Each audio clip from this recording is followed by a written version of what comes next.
আজকে বানাবো হচ্ছে বাটা মাছের একটা নতুন রেসিপি। তোমরা হয়তো করে খেয়েছো নাকি জানি না, আমি মোটামুটি খাইনি। আজকে আমি বানাবো। দেখো এই বড় বড় সাইজের বাটা মাছ কিনে নিয়ে এসেছি, দিয়ে তার হচ্ছে রেসিপিটা বানাবো। তো বাটা মাছগুলো তেলটা গরম হয়ে যেতেই আমি তাড়াতাড়ি করে বাটা মাছটা তুলে দিয়েছি, তোমাদেরকে দেখানো হলো না। তো হচ্ছে তুলে দিয়েছি। আর কি মশলা পড়ছে সেটা চলো তোমাদেরকে দেখাই।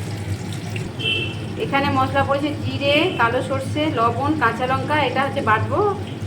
তো তোমাদের সাথে কথা বলতে বলতে মাছটা আমি উল্টে দিলাম, আর হচ্ছে এ পাশে আমি মশলাটা বেটে নিই। মাছগুলো আমার ভাজা হয়ে গেছে, এবার কিন্তু আমি মাছগুলো তুলে নেব। ফোড়নে কি দেবো দেখো, ফোড়নে দেবো কালো জিরে, যে মাছ ভাজার তেলটা ছিল তার মধ্যে দিয়ে দিলাম। আচ্ছা, এখানে দেবো হচ্ছে গোটা রসুন, কাঁচা লঙ্কা, টমেটো একসাথে দিয়ে দিলাম। এগুলো সব একটু নাড়াচাড়া করব।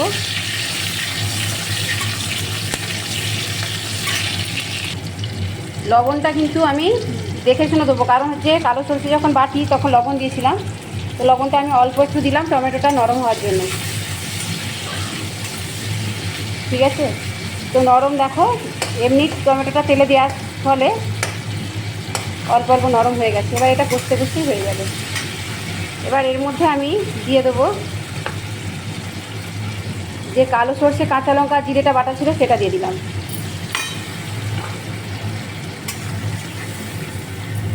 এটা বেশিক্ষণ কষবো না, কালো সরষে আছে, যতই লবণ দিই না কেন বেশি কষলে কিন্তু তেতো হবে, যার জন্য আমি বেশি কষবো না। অল্প করে হলুদ দিলাম।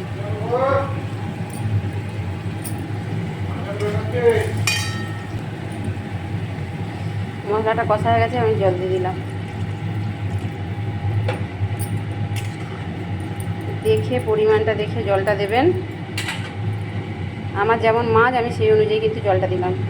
দেখুন, জলটা দিয়ে মাছগুলো কিন্তু আমি ছেড়ে দেবো।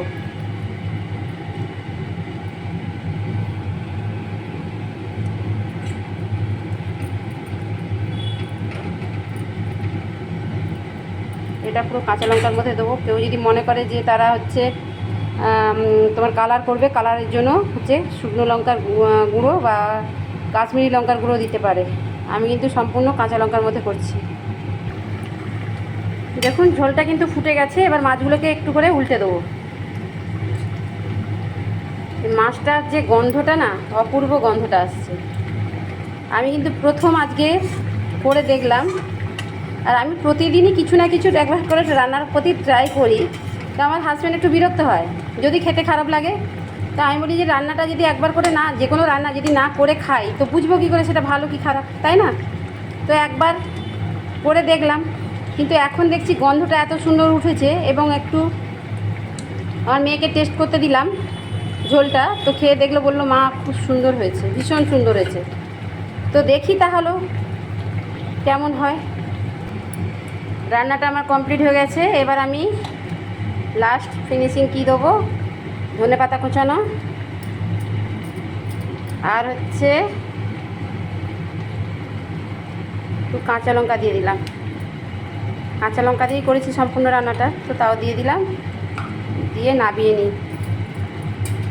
খেতে কিন্তু দারুণ হবে। গ্যাসটা বন্ধ করলাম। রান্নাটা আমার কমপ্লিট হয়ে গেছে। দেখো কালারটা দারুণ এসেছে। তোমরা একবার অবশ্যই করে খেয়ে দেখো। আমি প্রথম করেছি, তাও বলছি তোমরা একবার করে খেয়ে দেখো।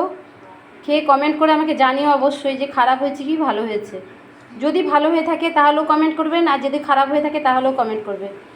আর তাহলে কি, চলো তাহলে আমি হচ্ছে রেখে দিই। যদি তোমাদের ভালো লাগে তাহলে লাইক, কমেন্ট, শেয়ার দুটোই করে দিও।